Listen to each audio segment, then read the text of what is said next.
Viu? Boa noite, a graça e a paz a todos, amigos e irmãos.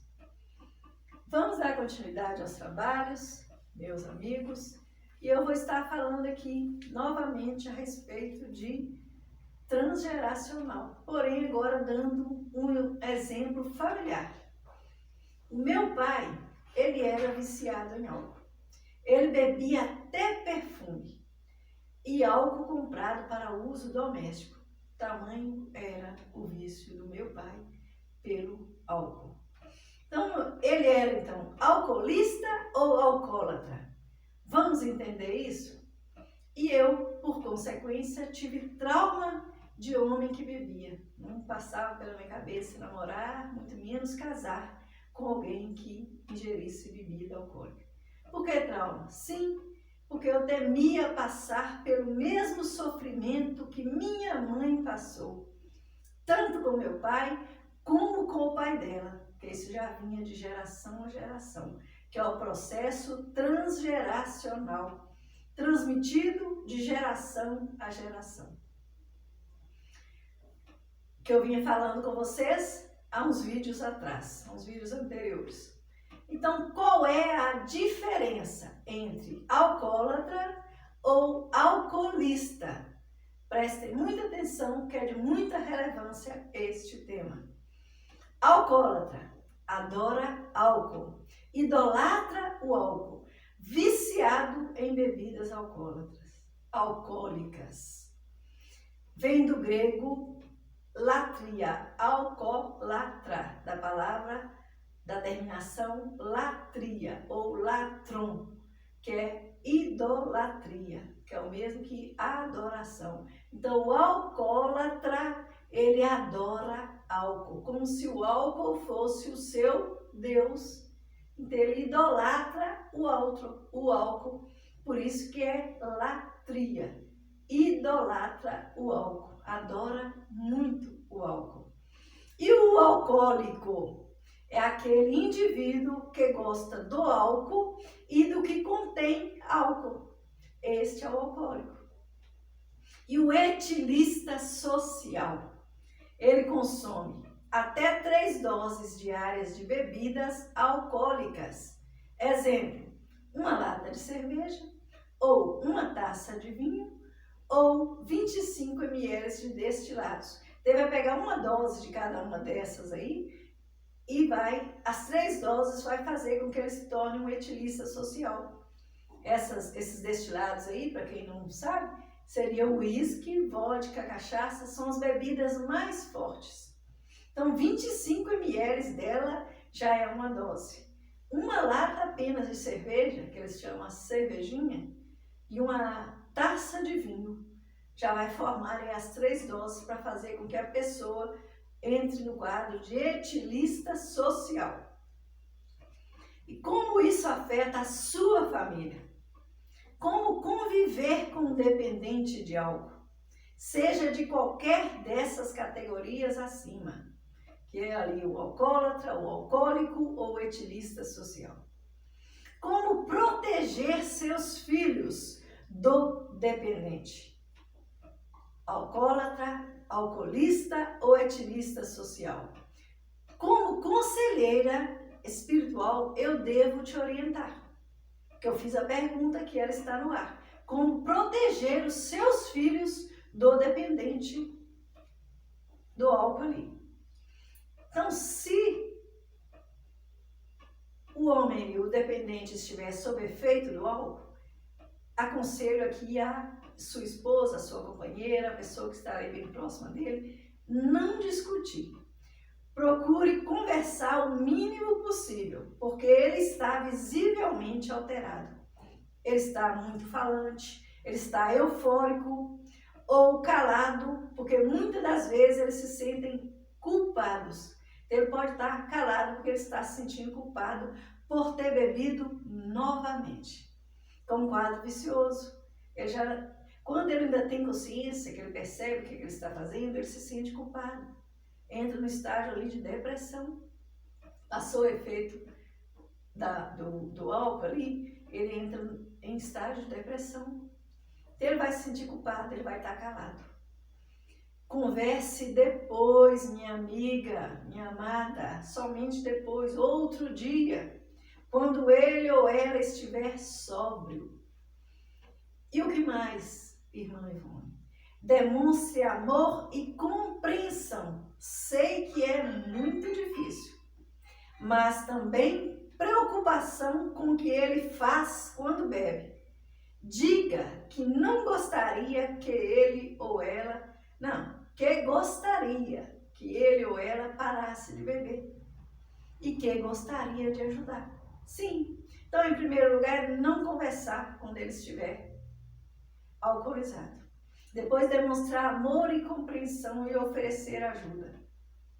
Conversar somente depois. Esta é sim uma forma de proteger os seus filhos e de se proteger também daquele que está ali naquela situação. E o que é que envolve tudo isso? Transtornos mentais. Por ser uma droga lícita, é comprada ali livremente, ela é lícita, de fácil acesso a ela, o impacto que causa no dependente, na família, pode ser um problema sério, como ansiedade, depressão, angústia, principalmente nos familiares que têm que conviver com o dependente. Os filhos pequenos, então, são os mais afetados, correndo o risco de desenvolverem uma dependência também, porque entre 4 a 6 vezes mais que os filhos dos não dependentes.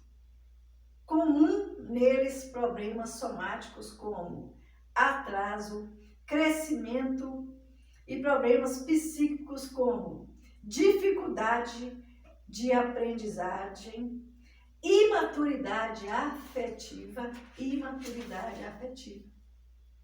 Então, são os problemas ali psíquicos relacionados, são os transtornos mentais.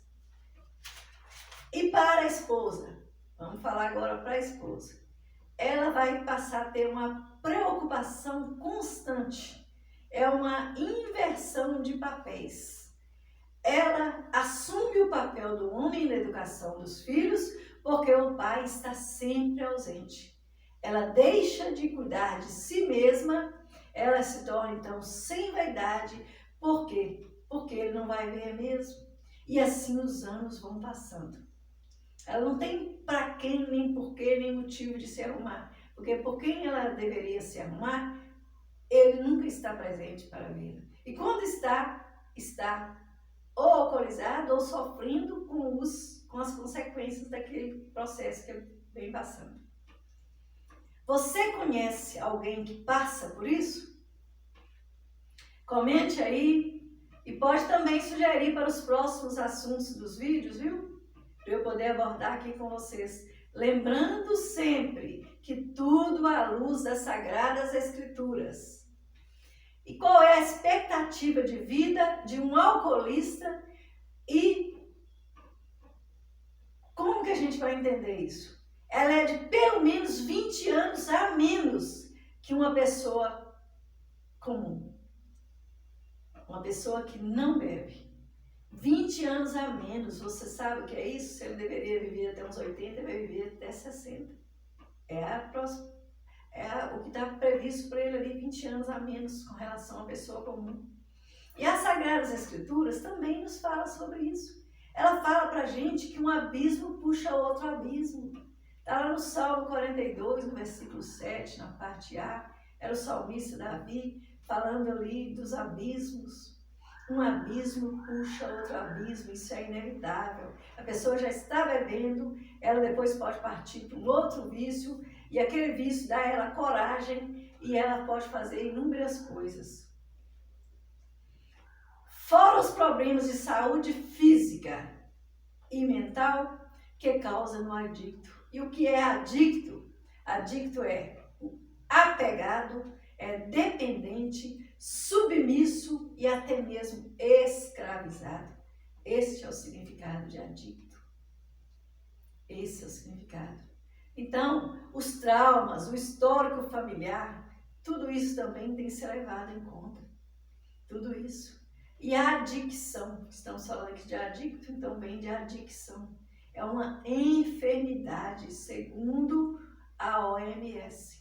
É uma enfermidade que afeta as emoções, levando o indivíduo à dependência. Vamos entender tudo isso e isso na prática, como isso afeta os familiares. Não podemos deixar de falar dos problemas sociais graves, como violência no trânsito. Você não sabe que uma pessoa, ao beber, ela se torna mais corajoso, mais falante, e ela não mede palavras para falar. E se acontecer alguma coisa no trânsito, ela vai atrás, ela tira a arma para a pessoa. E a violência doméstica? Os que estão por perto ali, mulher, quantas mortes das mulheres ali por seus companheiros, ou até mesmo o contrário, por consequência dos vícios. Quantas mortes. Também podendo gerar abandono escolar, estou falando do próprio viciado aqui.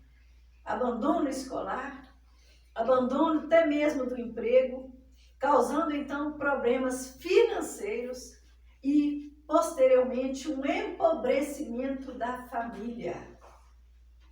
Aí, neste momento, essa família vai se tornar uma família desestruturada. Tudo começou lá atrás com os vícios, que provavelmente era do avô, do pai, do avô e das gerações. É a transgeracionalidade.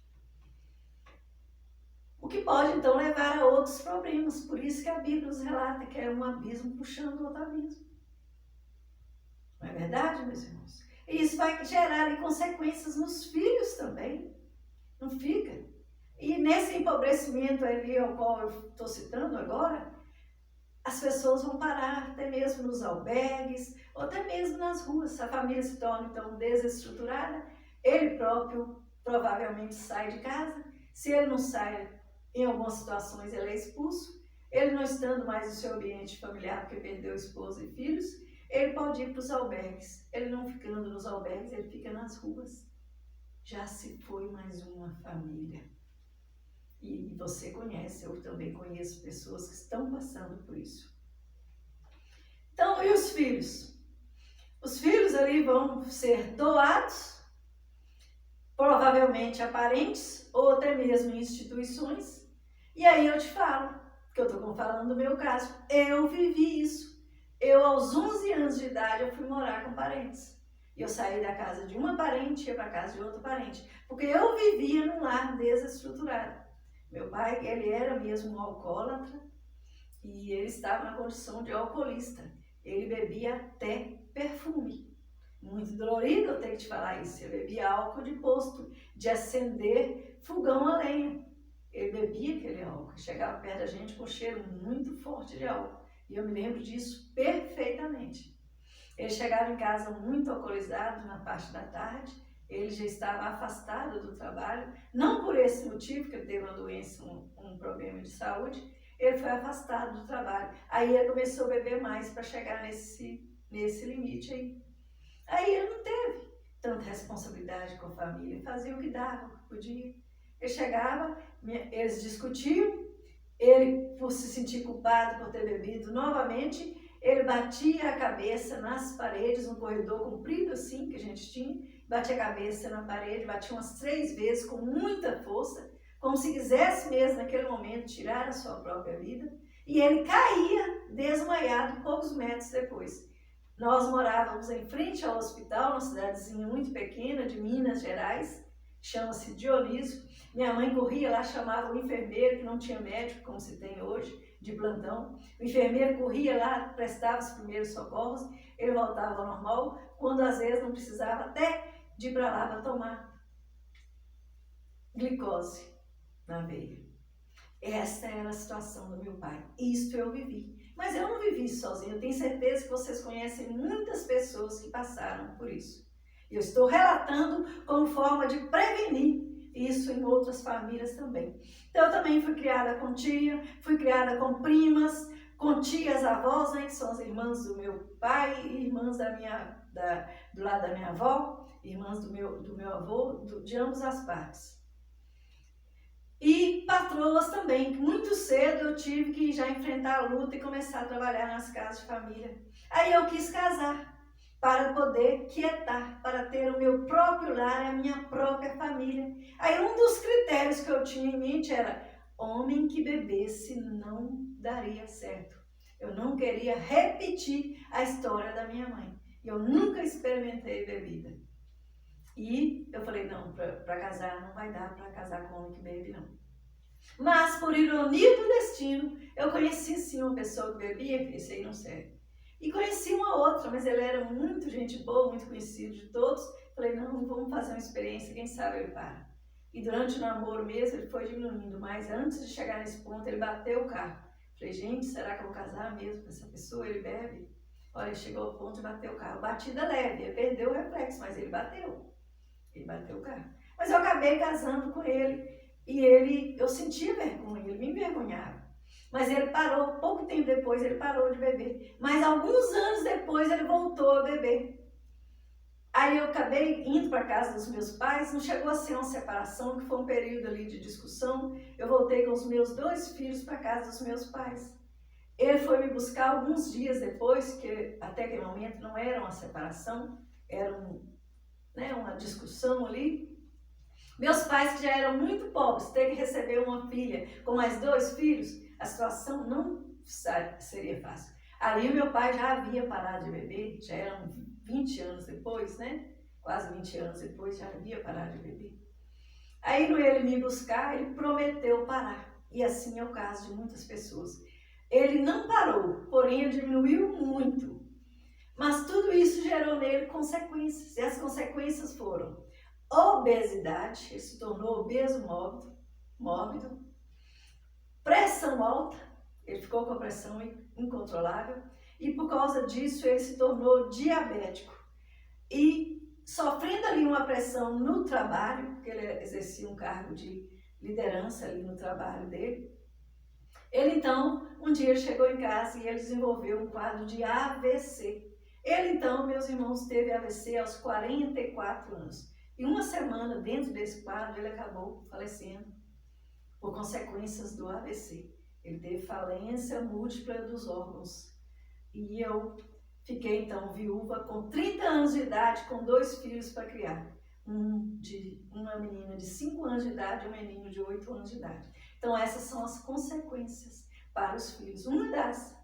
Aí a minha filha começou a ter desmaio, começou a sofrer, né? Porque ela estava sofrendo ali pela ausência do pai. Houve um retardo mental, ela começou a ter, não chega a ser retardo mental, um atraso escolar. Ela estava vivendo, ela já tinha 8 anos de idade, ela estava vivendo a idade de 5. Ela parou de falar e teve problemas neurológicos. A gente trata até hoje.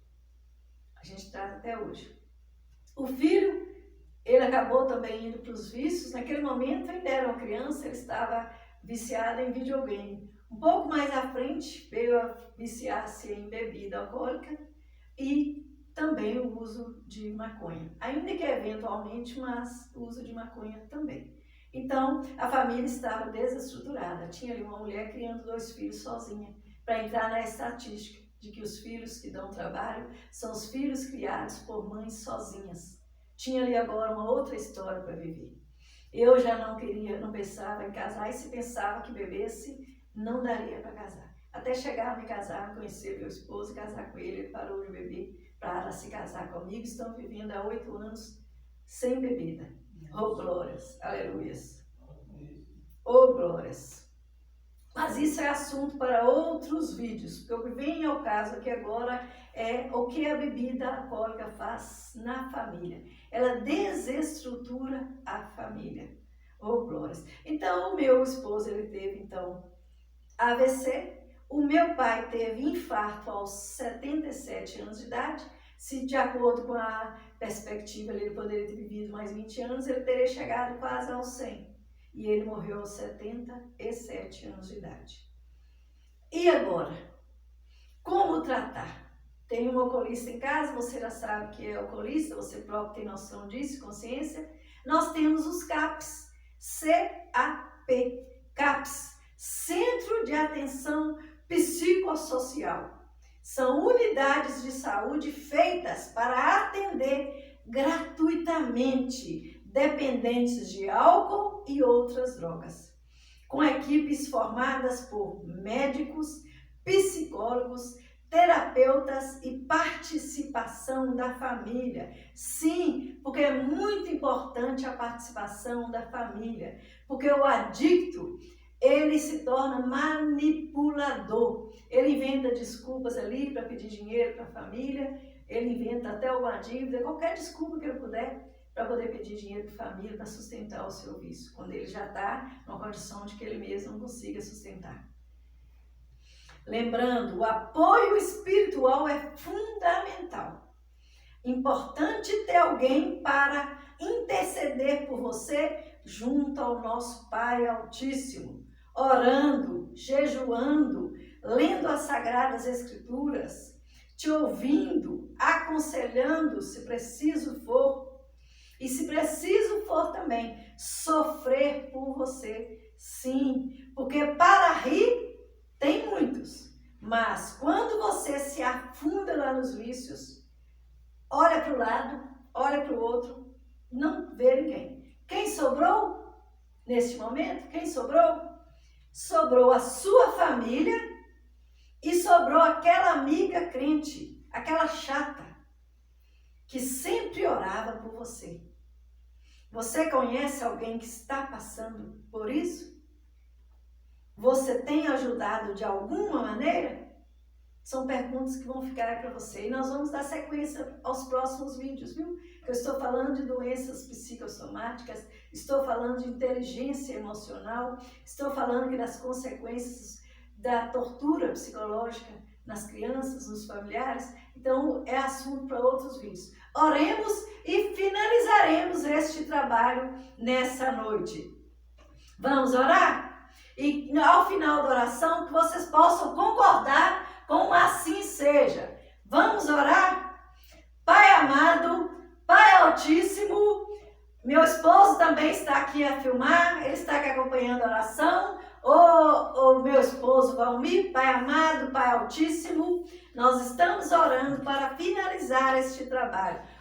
Paizinho, Pai Santo, entra, Pai, com providência nas famílias, Pai, dessas pessoas que se encontram neste momento na condição de alcoólatra, ou na condição de alcoolista, ou na condição de etilista social. Seja que condição for, Pai, que eles possam ter um entendimento de acordo com a palavra, que os familiares, Pai, possam entender paciência, possam entender o amor e compreensão para saberem lidar com eles, Pai. Que eles próprios, Pai, os adictos em questão aqui, eles possam reconhecer que precisam de apoio, Pai. Apoio de tratamento psicológico e espiritual, Pai. Que pessoas possam se levantar, assim como Tu tens me levantado, Pai. Como terapeuta espiritual, como terapeuta familiar e como a pessoa que está sofrendo, está lutando por eles, sofrendo por eles também, Pai, para que eles possam se tornar pessoas normais, Pai, que eles possam ser libertos, totalmente libertos, Pai. É o que eu te peço, é o que eu te agradeço, e assim nós vamos confirmar com assim seja. Assim seja. Assim seja, Adeuai.